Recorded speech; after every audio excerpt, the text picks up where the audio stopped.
Hablar de Jesucristo es caminar por una frontera delicada, la que separa la historia documentada, la tradición religiosa, la interpretación filosófica y la experiencia humana.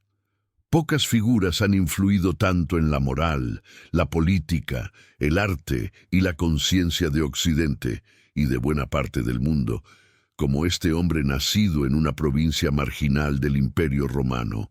Esta narración no pretende convencer ni refutar, no busca afirmar dogmas ni negarlos. Su objetivo es comprender quién fue Jesús de Nazaret según las fuentes disponibles, cómo vivió, qué dijo, por qué fue ejecutado y por qué, siglos después, su figura sigue interpelando al ser humano moderno, incluso a quien no cree. Aquí se hablará de Jesús como personaje histórico, maestro moral, figura religiosa, símbolo filosófico y fenómeno cultural. Se citarán textos bíblicos, pero también fuentes no cristianas. Se narrarán anécdotas tradicionales junto con análisis críticos. Se harán paralelos con nuestra época, sin forzar conclusiones. El lenguaje será sencillo, pero el pensamiento será profundo. Porque Jesús no fue un académico, ni un emperador, ni un guerrero. Fue un hombre que habló en parábolas simples sobre semillas, pan, deudas y caminos. Y aún así cambió la forma en que millones entienden el bien, el mal, el perdón y la muerte. Con esta actitud neutral, abierta y honesta, comenzamos desde el principio. Mucho antes de que su nombre se convirtiera en símbolo, doctrina o disputa, Jesús fue simplemente un niño que nació en un territorio pequeño, dominado y cansado. Su nombre original no fue Jesucristo, sino Yeshua, una forma común en el arameo del siglo I, equivalente a Josué, cuyo significado es sencillo y profundamente humano. Dios salva. No era un nombre extraordinario. Muchos hombres lo llevaban. Lo extraordinario vendría después, cuando ese nombre se asociaría a una historia que cambiaría la manera en que millones entenderían la vida, el sufrimiento y la muerte. El término Cristo, por el que hoy es inseparablemente conocido, no formó parte de su nombre al nacer. Es un título, una interpretación posterior. Proviene del griego Christos, traducción del hebreo Mashiach, el ungido. Usarlo ya implica una postura teológica.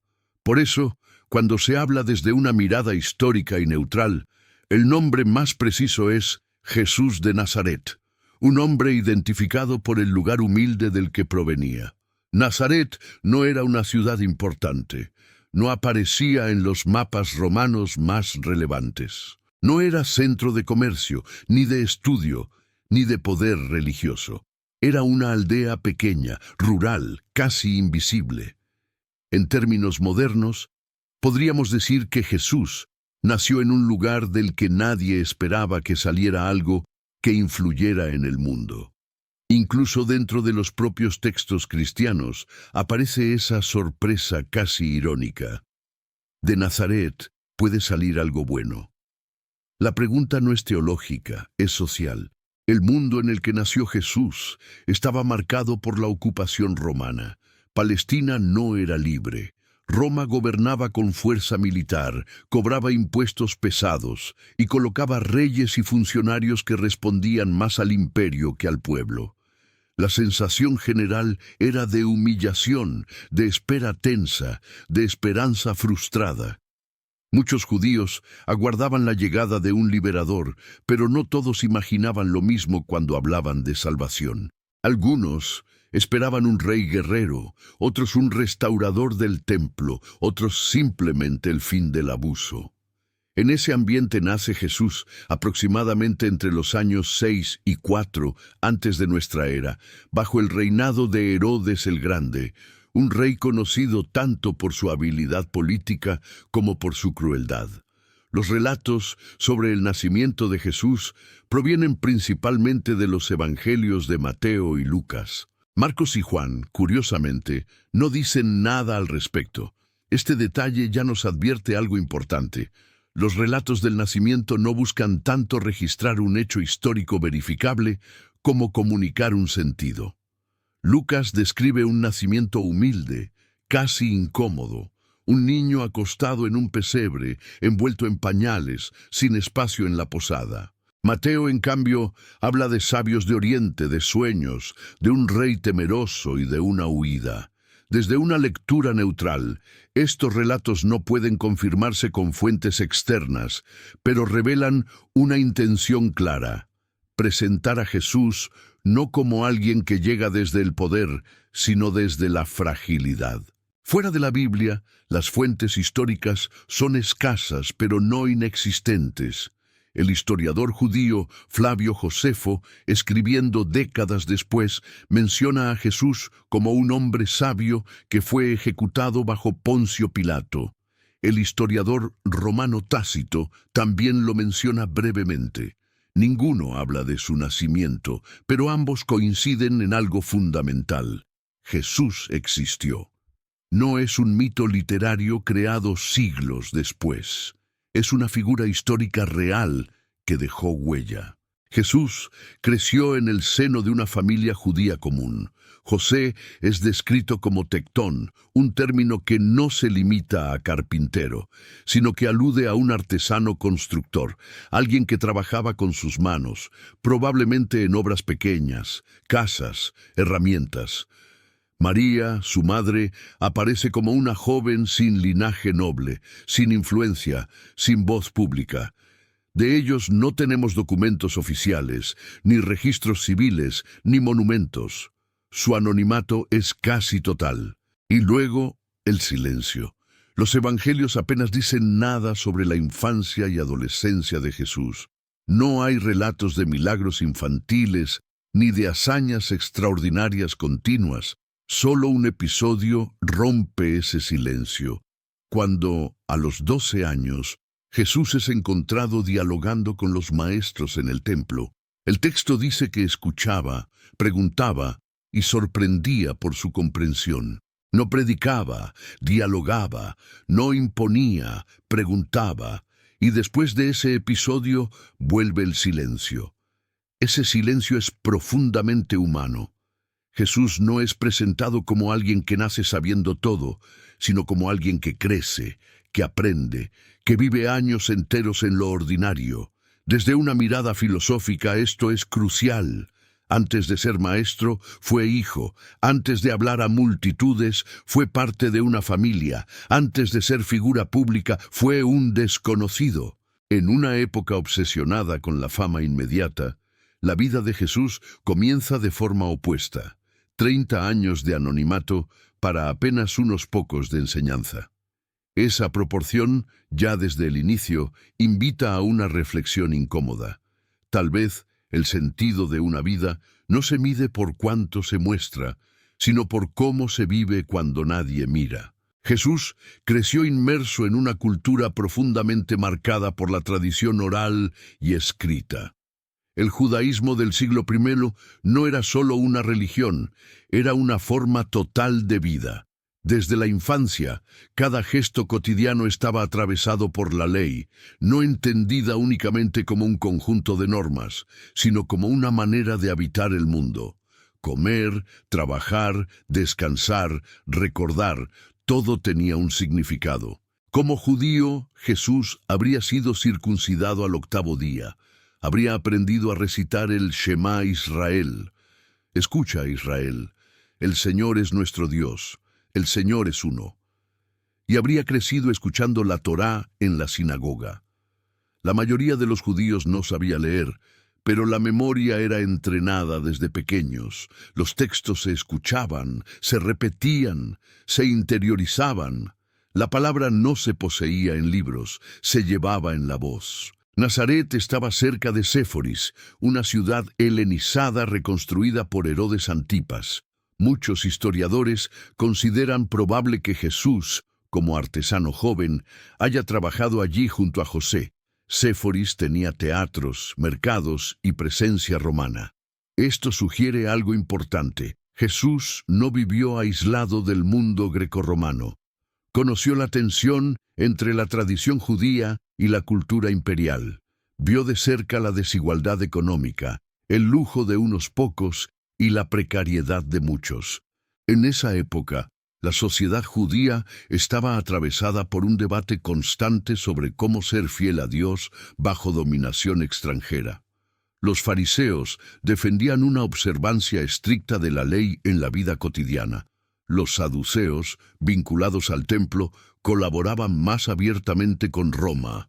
Los esenios, como los de Qumrán, conocidos hoy por los rollos del Mar Muerto, se retiraban al desierto buscando pureza, y los celotes creían que la violencia era un medio legítimo para la liberación. Jesús creció escuchando estas tensiones, estas discusiones, estas esperanzas frustradas. El judaísmo no era uniforme, era un campo vivo de interpretaciones, y en medio de ese mundo aparece una figura decisiva: Juan el Bautista. Juan no predicaba en ciudades ni templos. Predicaba en el desierto, vestía de forma austera, comía lo mínimo y hablaba con un lenguaje directo, incluso incómodo. Históricamente, Juan el Bautista está bien documentado. Flavio Josefo lo menciona como un predicador popular que llamaba a la conversión moral y al bautismo como símbolo de purificación. Su influencia fue real y extensa. La anécdota de Juan es significativa. Multitudes salían a escucharlo. No ofrecía consuelo fácil, ofrecía confrontación. Llamaba a cambiar de vida, no solo de creencias. En una sociedad donde el templo monopolizaba los rituales de purificación, Juan proponía algo radical: el agua del río, sin sacrificios, sin intermediarios. Es en este contexto que Jesús aparece públicamente por primera vez, no como líder, no como maestro, sino como uno más entre quienes acuden a Juan. El hecho de que Jesús se haya acercado a Juan es históricamente relevante. Implica que reconoció en él una autoridad moral. No inicia su camino imponiéndose, lo inicia sumándose. El bautismo de Jesús, narrado por los evangelios, tiene una fuerte carga simbólica. Desde una mirada neutral, más allá de las interpretaciones teológicas, el gesto indica un quiebre. Jesús deja atrás la vida anónima y entra en la escena pública. El río Jordán no es solo agua, es frontera, es paso, es inicio. Tras el bautismo, los relatos hablan de un retiro al desierto. El desierto, en la tradición judía, no es solo un lugar físico, es un espacio de prueba y de revelación. Allí Moisés dudó, allí el pueblo vagó, allí los profetas escucharon. Históricamente, muchos maestros judíos se retiraban al desierto antes de enseñar, no para huir del mundo, sino para pensarlo. En este período, Jesús no funda una escuela, no escribe textos, no busca seguidores. Reflexiona, ayuna, enfrenta, según el lenguaje simbólico de los relatos, las tentaciones del poder, del prestigio y de la seguridad material. En términos modernos, podría decirse que Jesús se enfrenta a la pregunta que todo ser humano enfrenta: ¿qué tipo de vida vale la pena vivir? Cuando regresa del desierto, algo ha cambiado. Jesús no repite exactamente el mensaje de Juan. Mientras Juan anunciaba un juicio inminente, Jesús comienza a hablar de algo distinto: el reino de Dios. No como una institución política clara, ni como una revolución armada, sino como una transformación profunda de la forma de vivir y relacionarse. Este es el momento en que la voz de un artesano de Nazaret comienza a convertirse en la voz de un maestro itinerante, no porque busque poder, sino porque responde a una necesidad profunda de su tiempo, la necesidad de sentido en un mundo cansado de promesas incumplidas. Cuando Jesús regresó del desierto y comenzó a recorrer las aldeas de Galilea, no lo hizo como un solitario desprendido de toda relación humana. Detrás del maestro itinerante había una familia, una red de vínculos y una historia personal que, aunque apenas mencionada en los textos, resulta esencial para comprender el impacto de su mensaje. Jesús era conocido como el Hijo de José. Así lo registran los evangelios y así lo percibían quienes lo escuchaban por primera vez. En una cultura donde la identidad estaba profundamente ligada al linaje y al oficio, ser identificado como hijo de un artesano implicaba una posición social clara: clase trabajadora, sin privilegios. Su madre, María, seguía viva durante los primeros años de su predicación, y los textos mencionan también a sus hermanos y hermanas: Santiago, José, Simón y Judas, además de hermanas cuyo nombre no se conserva. Desde una mirada histórica, la mención de hermanos indica que Jesús creció en un hogar numeroso, probablemente marcado por el trabajo constante y la economía de subsistencia. La tradición cristiana posterior desarrolló interpretaciones diversas sobre estos vínculos, pero los textos más antiguos reflejan una realidad sencilla. Jesús no vivió aislado de la vida familiar común. Existe una anécdota significativa en la que su familia intenta intervenir cuando su actividad pública comienza a generar tensión. Según los evangelios, algunos de sus parientes pensaban que había perdido el juicio. Este detalle, lejos de desacreditar la historia, la humaniza. Incluso quienes lo conocieron desde niño tuvieron dificultades para comprender el giro que había tomado su vida. No es un rechazo violento, es incomprensión, algo profundamente cotidiano. Galilea, la región donde Jesús comenzó a enseñar, era culturalmente diversa. A diferencia de Judea, más conservadora, Galilea convivía con influencias griegas, romanas y judías. El idioma cotidiano era el arameo, pero el griego se utilizaba en el comercio y el latín en la administración romana. Jesús vivía en un mundo multicultural, donde las fronteras culturales eran reales pero permeables. Jesús no predicaba en palacios ni academias, enseñaba en caminos, en casas, en sinagogas rurales. Su forma de hablar era simple, pero no superficial. Utilizaba imágenes tomadas de la vida diaria: sembradores, pescadores, viñas, deudas, banquetes. Esta forma de enseñanza no era accidental. En la tradición judía, los maestros enseñaban a través de parábolas, relatos breves, que no imponían una conclusión, sino que obligaban al oyente a pensar. Una de las primeras anécdotas ampliamente difundidas es el llamado de sus primeros seguidores. Jesús no busca escribas eruditos ni sacerdotes influyentes. Llama a pescadores: Simón, Andrés, Santiago y Juan. Hombres acostumbrados al trabajo duro, a la incertidumbre del clima y a la dependencia del día a día. En términos históricos, esto es notable. Los movimientos religiosos solían surgir desde centros de estudio. Jesús inicia el suyo desde los márgenes. El acto de dejar las redes y seguirlo, descrito en los textos, no debe entenderse como un abandono impulsivo sin contexto. Muchos historiadores sugieren que estos hombres ya conocían a Jesús, que habían escuchado su enseñanza previa. El relato condensa un proceso más largo en una escena simbólica. Jesús también se rodea de mujeres, algo poco común para un maestro judío itinerante de la época. María Magdalena, Juana, Susana y otras mujeres son mencionadas como parte activa de su entorno. Algunas lo apoyaban económicamente. Este detalle, confirmado por los textos, rompe con las normas sociales del momento y revela una estructura comunitaria más abierta de lo habitual.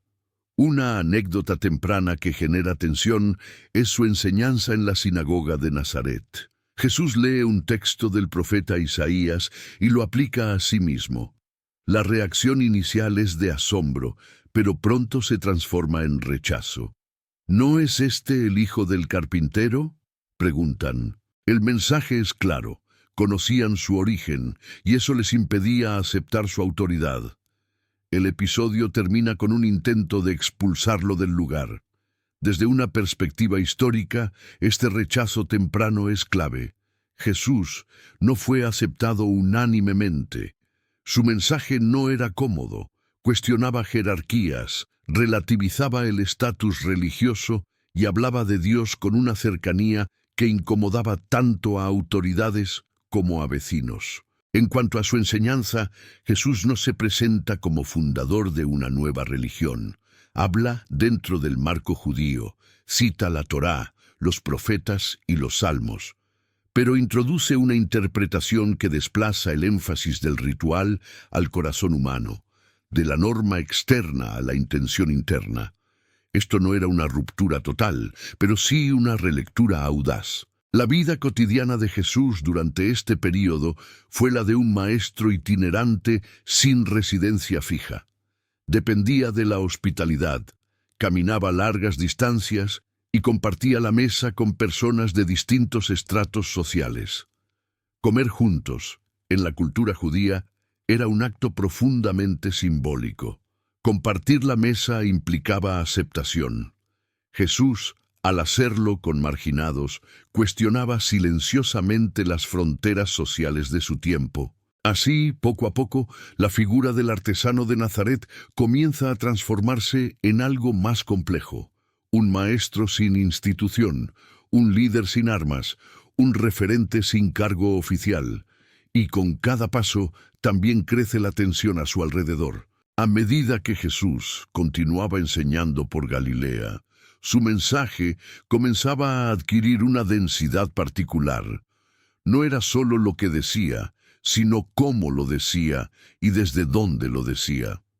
En una cultura profundamente jerárquica, donde la autoridad se heredaba o se certificaba por pertenencia institucional, Jesús hablaba sin credenciales visibles, y sin embargo, su palabra pesaba. Los evangelios señalan repetidamente que la gente se asombraba porque enseñaba como quien tiene autoridad, y no como los escribas.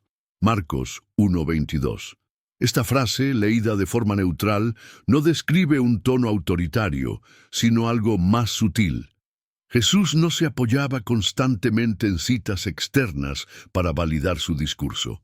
Hablaba desde la experiencia humana compartida, desde la vida cotidiana. En el judaísmo del siglo I, la ley, la Torá, era el centro de la vida social, ética y espiritual. No se trataba solo de normas religiosas, era un sistema completo de sentido. Jesús no se presenta como un enemigo de esa ley. De hecho, afirma explícitamente: no piensen que he venido a abolir la ley o los profetas. No he venido a abolir, sino a dar cumplimiento. Mateo 5:17. Pero inmediatamente después, introduce una reinterpretación que desplaza el eje. Ya no se trata únicamente del acto externo, sino de la intención interna. Cuando dice que no basta con no matar, sino que el odio ya rompe la relación humana, o que no basta con no cometer adulterio, sino que la cosificación del otro ya es una forma de ruptura. Jesús está proponiendo una ética que va más allá del control social. Está sugiriendo que el verdadero conflicto ocurre dentro del ser humano, no solo en sus actos visibles. Desde una perspectiva filosófica, esto implica una idea poderosa y sencilla. La moral no es solo comportamiento, es conciencia. Jesús utiliza parábolas para transmitir estas ideas. No define conceptos abstractos como bien o mal. Cuenta historias. Un hombre golpeado en el camino, un extranjero que ayuda, un religioso que pasa de largo. El relato que hoy se conoce como el del buen samaritano no es solo una enseñanza moral, es una crítica cultural. El samaritano pertenecía a un grupo despreciado por los judíos.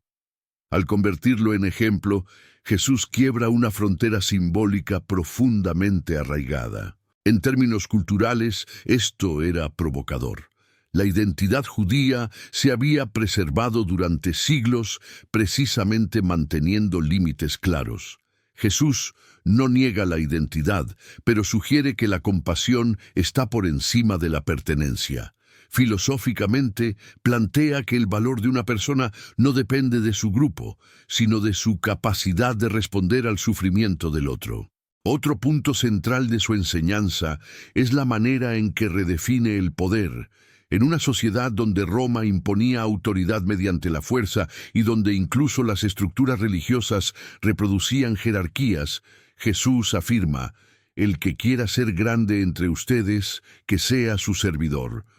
Marcos 10:43. Esta frase no propone una utopía ingenua, cuestiona la lógica misma del dominio. Desde una lectura filosófica, es una inversión del paradigma. El poder deja de ser control y se convierte en responsabilidad. Históricamente, esta visión no era común. El Imperio Romano se sostenía sobre una clara distinción entre dominadores y dominados. Las élites judías, por su parte, protegían su lugar como mediadoras entre Dios y el pueblo. Jesús, sin atacar directamente a Roma ni organizar revueltas, introduce una idea peligrosa para cualquier sistema. La dignidad no necesita autorización. En cuanto a los llamados milagros, los textos los presentan como signos, no como espectáculos. Curaciones, expulsiones de espíritus, gestos de restauración.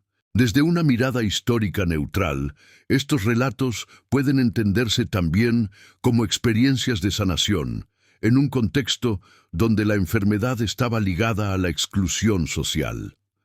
Al sanar, Jesús no solo devuelve la salud, reintegra a la comunidad.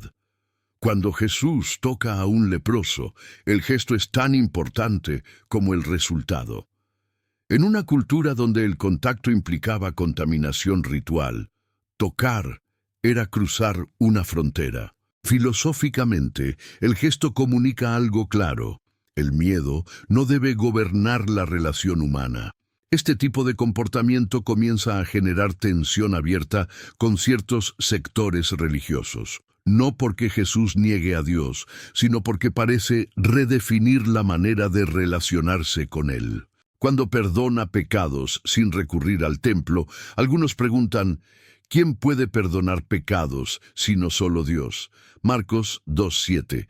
La pregunta no es retórica, es una acusación implícita.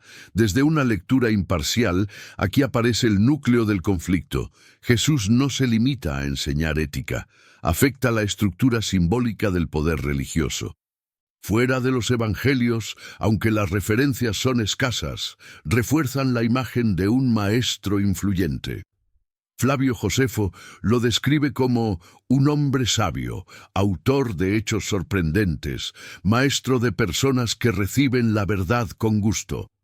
Antigüedades Judías, 18, 3,3. El historiador romano Tácito, desde una postura claramente no cristiana, confirma que Jesús fue ejecutado bajo el gobierno de Poncio Pilato. Anales 15:44. Estas menciones no avalan creencias, pero sí confirman impacto histórico. Jesús habla también del perdón de una manera radical, no como olvido ingenuo, sino como liberación del peso del resentimiento. Cuando dice que hay que perdonar 70 veces 7, Mateo 18:22, no propone una matemática moral, sino una ruptura con la lógica del cálculo. Filosóficamente, sugiere que vivir anclado al daño recibido termina dañando más al que recuerda que al que ofendió. A esta altura de su vida pública, Jesús ya no es solo un maestro popular, es una figura incómoda. No convoca a la violencia, pero tampoco tranquiliza a quienes sostienen el orden. No promete poder, pero tampoco legitima la injusticia. Se mueve en un espacio intermedio que resulta difícil de controlar. Sus palabras no ofrecen respuestas cerradas. Abren preguntas, y las preguntas, en cualquier época, son más peligrosas que las respuestas. Con el paso del tiempo, La actividad de Jesús dejó de concentrarse únicamente en Galilea y comenzó a orientarse hacia Jerusalén, el centro religioso, político y simbólico del judaísmo. Jerusalén no era solo una ciudad, era el lugar donde se concentraba el poder del templo, el sacerdocio y la vigilancia romana. Subir a Jerusalén implicaba entrar en un espacio donde las palabras tenían consecuencias. La ciudad se transformaba radicalmente durante las grandes fiestas, especialmente durante la Pascua. Peregrinos llegaban desde distintas regiones del Mediterráneo oriental. Las calles se llenaban, los mercados se activaban y la tensión aumentaba. Roma reforzaba la presencia militar, consciente de que la Pascua celebraba una antigua liberación del yugo extranjero, un recuerdo potencialmente peligroso para un imperio ocupante. Jesús entra en Jerusalén en ese contexto. Los relatos describen una entrada acompañada por gestos simbólicos, ramas, mantos extendidos, palabras que evocan esperanza. Desde una lectura histórica neutral, este episodio puede entenderse como una acción cargada de significado político y religioso, aunque no militar. Jesús no entra con armas, pero tampoco de forma discreta. Su llegada es visible, interpretada, observada. Uno de los episodios más decisivos ocurre en el Templo de Jerusalén. El templo no era solo un lugar de oración, era una institución económica, social y religiosa. Allí se administraban sacrificios, impuestos religiosos y transacciones necesarias para el culto. El gesto de Jesús, al volcar mesas y expulsar a comerciantes, no debe entenderse como un rechazo al templo en sí, sino como una crítica a la corrupción y al uso del espacio sagrado como negocio.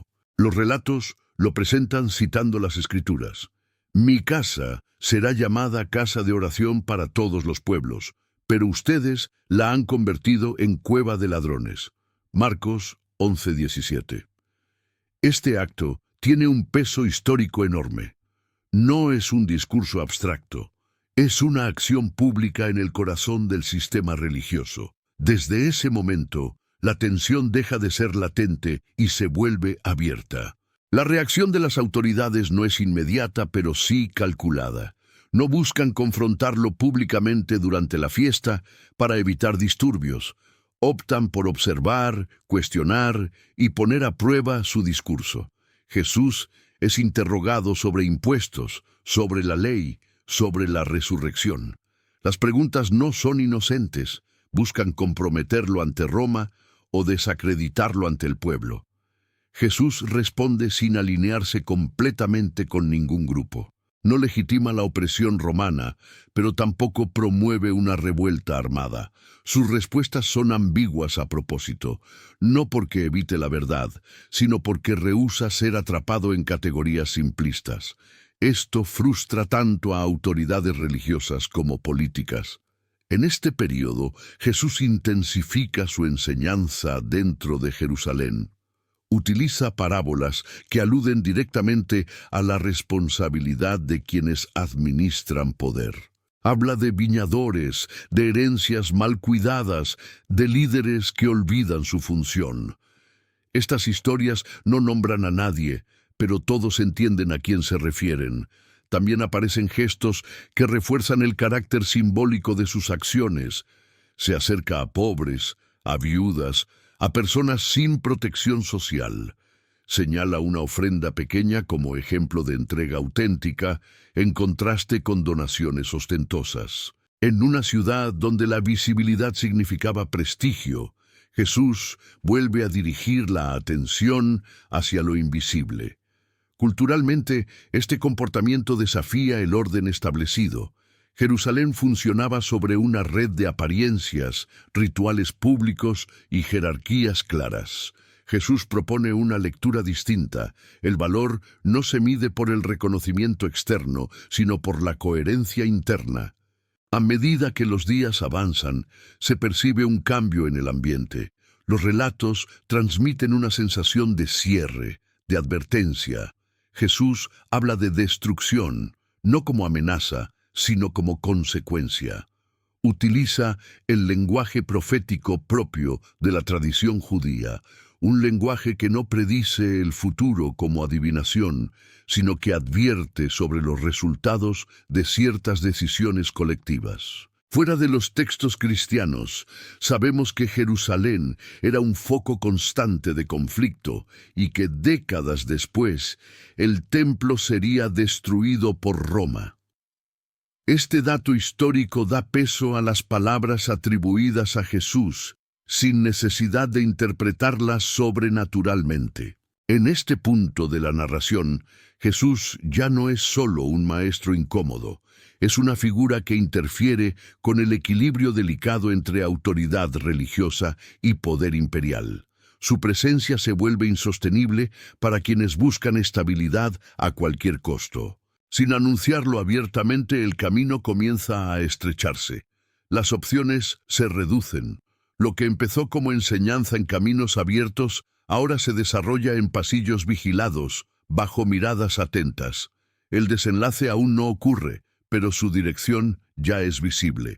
En los días finales de su estancia en Jerusalén, el clima alrededor de Jesús se volvió denso, casi irrespirable. Las multitudes seguían escuchándolo durante el día, pero las autoridades ya habían decidido que su presencia era un riesgo. No solo por lo que decía, sino por el momento en que lo decía. La Pascua convertía cada gesto en una chispa potencial. Jesús se reúne con su círculo más cercano para compartir una última comida. En la cultura judía, compartir el pan y el vino no era un acto casual. Comer juntos significaba alianza, pertenencia, memoria compartida. Durante esa cena, Jesús habla de despedida, de entrega y de traición. No señala con violencia, no acusa públicamente. Describe los hechos como inevitables, como parte de un proceso humano donde la lealtad y el miedo se cruzan. La figura de Judas emerge aquí no solo como traidor, sino como símbolo de una tensión más amplia. Judas no entrega a Jesús a extranjeros, sino a autoridades de su propio pueblo. Históricamente, esto refleja una realidad compleja. La colaboración entre élites locales y el poder imperial era una estrategia común para preservar cierto orden. La traición no ocurre en la oscuridad absoluta, ocurre dentro de estructuras reconocibles. Después de la cena, Jesús se retira a un huerto, un espacio abierto, lejos de muros y multitudes. Allí se muestra vulnerable. Los relatos describen angustia, soledad, espera. Desde una lectura neutral, este momento es profundamente humano. No hay heroísmo épico, sino conciencia del riesgo. La filosofía implícita es clara. Saber que algo es justo no elimina el miedo a sufrirlo. El arresto ocurre de noche, lejos del público. No hay resistencia armada organizada. Cuando uno de sus acompañantes intenta defenderlo con violencia, Jesús detiene el gesto. No se trata de una estrategia política fallida, es una coherencia con todo lo que ha enseñado. La violencia no es el camino que ha elegido, incluso cuando podría parecer comprensible. Jesús es llevado primero ante autoridades religiosas. El procedimiento no sigue un juicio formal según los estándares judíos tradicionales. Hay testimonios contradictorios, acusaciones confusas. El núcleo del problema no es legal, sino simbólico. ¿Qué representa Jesús y qué amenaza encarna? Sus palabras sobre el templo, su autoridad implícita, su influencia popular. Sin embargo, las autoridades religiosas no tienen poder para ejecutar una sentencia de muerte. Para eso necesitan a Roma. Jesús es enviado ante el prefecto romano, Poncio Pilato. Pilato no aparece como un juez moralmente comprometido, sino como un administrador pragmático. Su preocupación principal no es la verdad, sino el orden público. Desde fuentes romanas sabemos que Pilato era conocido por su dureza y poca sensibilidad hacia la población local. Aún así, en el caso de Jesús, parece vacilar. No encuentra en él un agitador político armado, pero el contexto pesa más que el individuo. Un predicador influyente durante la Pascua, proclamado por algunos como rey, resulta demasiado riesgoso para ser ignorado. Jesús es interrogado. Sus respuestas son breves, a veces silenciosas. No intenta defenderse con discursos elaborados. Este silencio no es pasividad, sino una forma de resistencia distinta. Desde una perspectiva filosófica, el silencio aquí cuestiona la lógica del poder. No todo puede ser reducido a acusación y defensa. La decisión final no se presenta como un acto de justicia ejemplar, sino como una concesión política. La crucifixión era un castigo romano reservado para rebeldes, esclavos y criminales públicos. No solo buscaba matar, sino advertir. Era un mensaje visible para todos. Esto le ocurre a quien altera el orden. Jesús es condenado no por un crimen claramente probado, sino por lo que representa en un momento inestable. En este punto, su destino queda sellado, no como mártir consciente de su gloria futura, sino como un hombre atrapado entre dos sistemas de poder que no saben qué hacer con alguien que no encaja. En la antesala del desenlace. La historia aún no termina, pero el camino ya no tiene desvíos. Todo lo que sigue será consecuencia directa de este cruce entre miedo, autoridad y una vida que eligió no retroceder.